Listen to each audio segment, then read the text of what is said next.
So nandito tayo ngayon sa shop ni Project D Motor Parts. So magpapalit po tayo ng brake pad sa front ng ADV natin mga kasama, no? So yung gagamitin natin ay walang iba kundi yung speed tuner.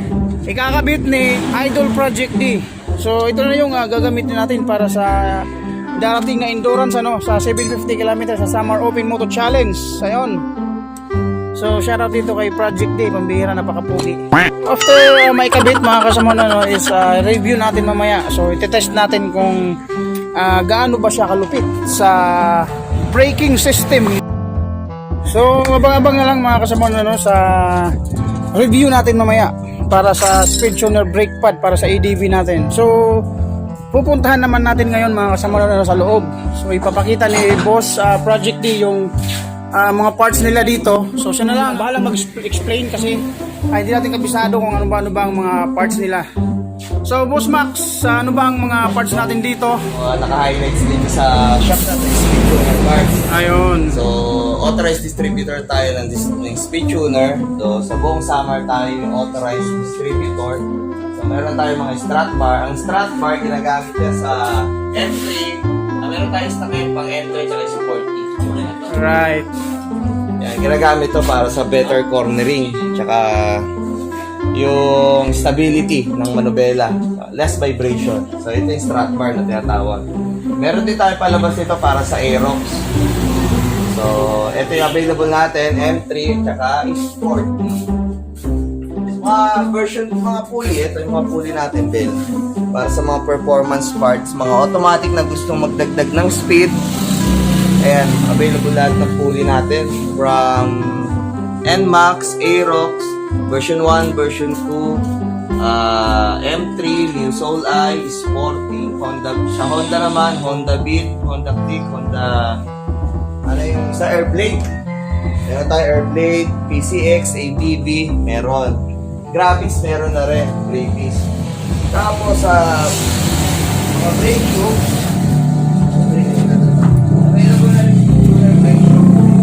yan, yung mga brake ng speed tuner, available na. Brake pad ng speed tuner, available na din.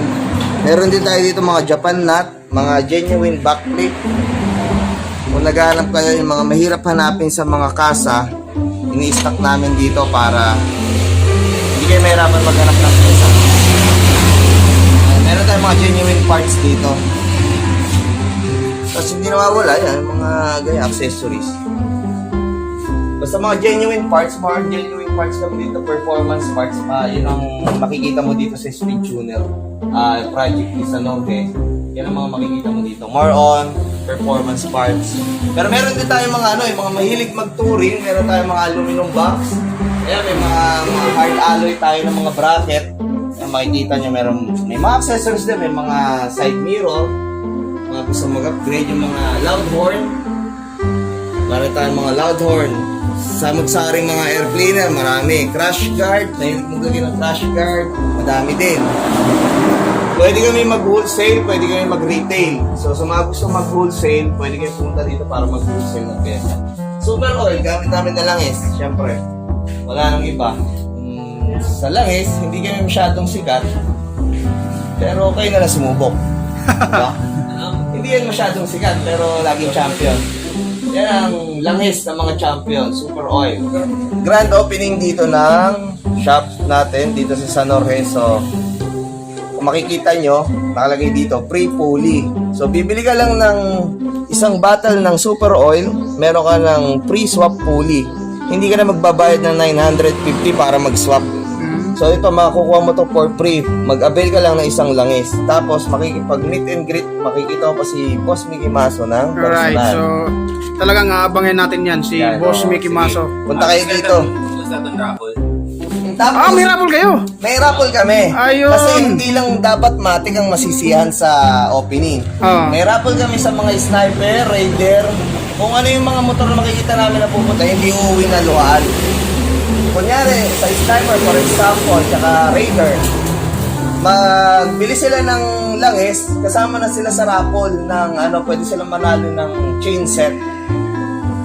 Para yan sa mga underbone, sa mga Para sniper. sa mga manual. Okay. Pwede sila manalo ng chain set. Sa Raider, Dalawang klase pwede ng pananalunan eh. Isang chain set, at saka isa yung hyper clutch para sa sniper. Wala kasi kami hyper clutch para sa raider. So pag sa raider, pwede kang manalo ng chain set. Pag sa sniper, pwede ka rin manalo ng hyper clutch. Ayun. Ito yung hyper clutch, pakita natin sa inyo malapit.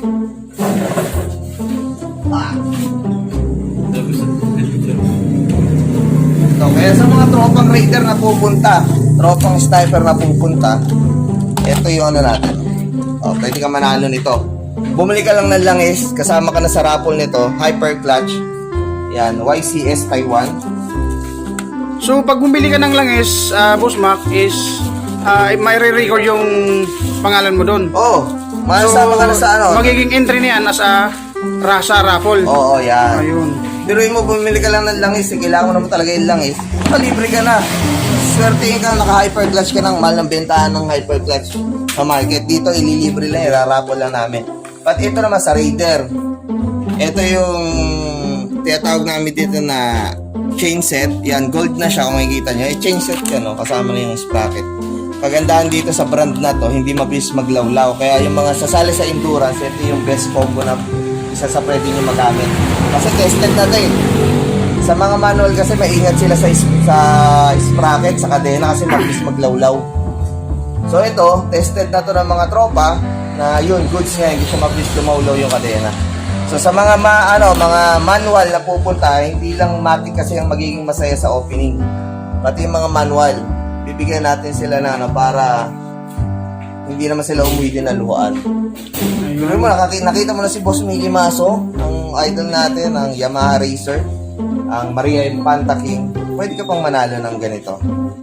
Tapos titingnan pa natin kung ano yung pwede namin iparapol. Depende sa makikita naming motor na dadating. Okay. Bali yung price nyo is on the spot sa On the spot event na mismo. yan. Oo, wala. Sa ngayong ngayong 25, no? So anong oras ba siya dadating dito, Boss Mac? Actually, si Mickey Maso, 24 pa lang nandito na. 24 pa lang. Nandito na sila 24 para may pahinga. 25, start tayo ng 7 a.m. Actually, nakalagay dito 8. Pero actually, meron na yan talagang nakalagay dyan 8 a.m. Subukan natin mas maaga para naman hindi maghintay ng matagal yung iba. Yun. Para lahat maging masaya. Tsaka yung natin, limited lang. Kasi hindi natin alam kung gaano kadami yung pupunta. Pero marami tayong available swap para sa mga matic. Ngayon, kung talagang desidido ka mag-swap, pumunta ka na mas maaga para hindi ka maubusan. Kasi sigurado, baka hindi natin ma-estimate. Baka umaga pa lang, ubus na to. Okay, so ibig sabihin yung dito is limited lang sa free swap puli, no? Basta lahat na pupunta dito, pagdating niya dito sa shop, magpalista na kayo kagad ng pangalan. Basta nailista yung pangalan nyo, pag nag-start na maggawa, yan, tatawagin na yan isa-isa. Okay. So, lista muna, wag yung nauna ka lang, tatambay ka lang ng maaga dyan. Kailangan magpalista ka para sure na kasama ka dun sa makaka-avail ng free swap natin. Ang mga touring pipe, yung mga pasado sa decibel ng LTO, meron tayo dito. Kaya mga smoke brand na pipe. Tapos, sa mga genuine parts ng belt ng Yamaha at Honda, meron. Meron din tayo sa mga naghahanap. Meron tayong PCX, parating pa lang, no? SkyDrive, meron kami, oh.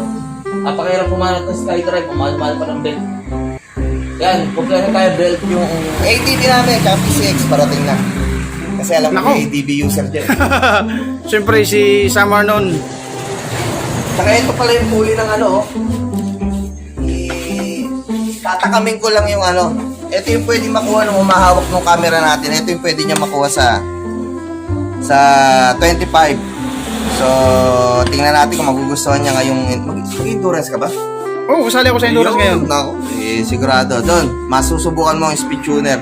Akong bahala. Si Boss Mickey Masong bahala magtono ng panggilit mo. Siya mismo mag-advise ko anong pwedeng bola sa'yo. O anong pwedeng set. So, tingnan natin magiging feedback sa'yo nito, performance sa'yo nito pagdating ng endurance. So, ito yung mga pwedeng makuha. Kompleto kami puli. From ADB, Twin, PCX, kaya lahat mabibigyan sa 25. Lahat meron. Ayun. Basta agalang natin yung pila kasi hindi natin alam kung gaano kadami yung pupunta. Hindi rin natin alam kung gaano katatagal yung stock na dala. So, first come, first serve talaga tayo. Wala po kami reservation, mga nagpipil na po reservation. Para maging fair tayo sa lahat, wala tayong reservation. Para kung sino yung mauna, yun yung makakuha. Para maging fair tayo. So, Boss Mac, meron lang talaga ako gustong itanong sa'yo or kukuha na din ako ng idea sa'yo.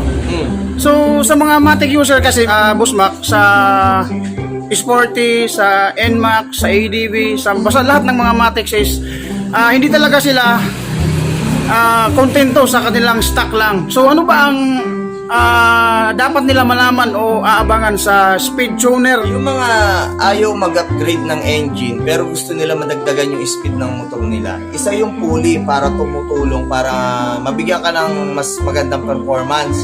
Ang pulley kasi yan yung nagsisilbing sprocket, kumbaga parang engine sprocket pag sa manual. So yun, di ba, pag sa manual, kung stock lang yung engine mo, kung gusto mo ng high speed, kung gusto mo ng low speed, magpapalit ka ng chain set. So sa Matic, parang ganun din yung pagkakapaliwanag. So ganun din, totoo na natin pang gilid nyo, ang speed tuner, kagandahan sa speed tuner kasi genuine parts yung ginagamit. So pag sinabi mo genuine parts, yung tibay. Hindi lang yung quality, hindi lang yung lakas yung binili mo, dapat may tibay. Hindi lang dapat puro lakas. Dapat yung tatagal din ng taon. Kaya ang speed tuner naman, tested na natin na umaabot siya ng mga up to, sa akin kasi 3 years na eh. Hindi pa ako nagpapalit, swap lang yun. Swap pulley lang ako. Na-avail ko lang yung sa akin nun is 900 pesos sa swap pulley. So hanggang ngayon 3 years na, pulley pa din. Yun yung kagandahan pag naka-pulley. Yung mga stock engine ng mga automatic na hirap sa arangkada or yung mga gusto pa na lumakas yung performance nila pagdating yung pag-overtake, yun yung pinakamahalaga pag-overtake. So tinotono natin, depende sa bigat mo. Yun yung tulong ng panggilid. Panggilid ang sagot sa mga gustong mag-upgrade ng takbo kahit kaunti pero ayaw galawin yung engine. Yun. Yun yung isa sa ginagalaw, yung CVT. So hindi po siya, sabi kasi nung iba, pag nagpapa-CVT, ayaw nila kasi bibiyakin. Normal lang po na binubuksan yung CVT. So parang nandun yung pinaka-kadena ng motor mo, kumbaga i-compare mo siya sa mga manual, normal lang siya na binubuksan, hindi siya masamang buksan. Kasi yung iba, pag bago ang motor, ayaw nagpapabukas. Yun yung maling hobby na nakasanayan natin. Ayaw pa buksan, bago pa naman. Mas mahalaga, pag sa automatic, mahalaga lagi na bubuksan ng CVT para nalilinis, nalilimpyuhan. Okay. Para yung parts natin sa loob, mas tumatagal. Sa mga kaubayan natin dito sa Samar, ano pang hinihintay nyo? Yung mga speed tuner, pulley, para sa mga Matic natin is available dito sa Project D, powered by Speed Tuner. Kami yung authorized distributor ng Samar. So, lahat ng CVT parts para sa lahat ng automatic available dito sa atin. Speed Tuner brand ang dala natin dito, syempre. So ano bang exact location dito, Boss Mac? Ang tawag dyan, National Highway dito sa Barangay Mangkol, San George, Samar. San George, San Jorge. So, nandito na tayo sa highway. Hindi siya mahirap hanapin kasi kami nag-iisang kulay dilaw na shop dito. Makikita nyo na sa labas, nakalagay na agad, Speed Tuner, napakalaki. Pag naligaw pa kayo, ewan ko na lang. Basta, inimbitahan namin kayo. Pumunta na kayo. Ito na, once in, isang beses lang ito mangyayari. Madalang mangyari ito na puntahan tayo ng isang sikat na racer. Totoo yan. Pa kayong maaabil na libreng pulley. Diba? Sa mga walang budget mag-pulley or mga nag-iisip na, syempre sa panahon ngayon, medyo mahirap, pandemic. Yung maka-avail ka ng ganitong promo na pre-pulley na malaki may tutulong sa motor mo, i-grab na po natin. Ngayong February 25, Friday po yan dito sa Barangay Mangkol, San George, Samar. So, special guest natin ulit inuulit ko si Boss Mickey Maso. Pumunta na po kayo dito. Salamat dito kay Project D sa mga advice at mga idea na binigay sa atin. So, alam kong mabubusog tayong lahat pag pinanood natin ang video na to. So, siya lang ako kasi ang dami na palang parts na nandito. So, dati kasi sa store to ng sari-sari store. So, ngayon, solid na talaga na shop ng mga motorcycle, ano? So, ginagets mga kasama nun sa 25. So, nandito po si Sir Mickey Maso. So, mamimit po natin siya sa personal. Grab na natin guys ang opportunity para makuha yung mga parapol nila. Sana nga, kasali din tayo sa mga manalo. At mamimit din natin sa personal si Boss Mickey Maso. So, hindi na tayo magtatagal mga kasama nun dahil mag-test pa tayo ng nabili nating brake pad na speed tuner din. So, test natin mamaya para makapagbigay din ako ng ating honest review para sa speed tuner brake pad. So, yun mga kasama nun. So, hanggang dito na lang yung vlog natin dito sa Project D Motor Parts sa San George Branch. So, Boss Max, thank you. Pero parang pinariningan talaga tayo niya ng kalbayo. Parang gusto niya talaga na tayo. Nasanay kasi sa Calbayog kasi lagi tayo nandun eh. Pero alam ko naman na magkakaroon din kayo ng branch sa Calbayog, ano? Oh. Kailangan sabi, pero abangan. Ayun. So, may may plano, ayun. So, In God's will. Sir Mike, salamat. Thank you.